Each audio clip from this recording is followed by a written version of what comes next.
اذا شنو واقع الاخوان هما لهاد الساعه؟ اذا الساعه كما تنعرفوا في المغرب غيترجع للتوقيت ديال غرينيتش بمناسبه حلول شهر رمضان المبارك.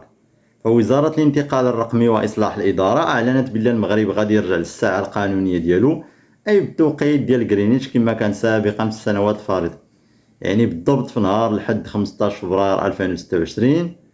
وبالضبط مع الساعة الثالثة ديال الصباح غادي نقصوا واحد الساعة من التوقيت اللي خدامين به دابا ونرجعوا لتوقيت غرينيتش، التوقيت العادي الذي يتبع لغرينيتش، باش يكون التوقيت مناسب مع أوقات الصيام والصلاة في رمضان.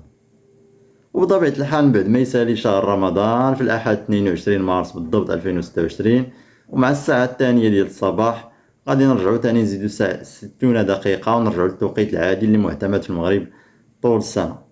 هذا ما كان الإخوان بالنسبة للجديد ديال الساعة الرسمية في المغرب. شكرا على المتابعة وإلى الفيديو المقبل.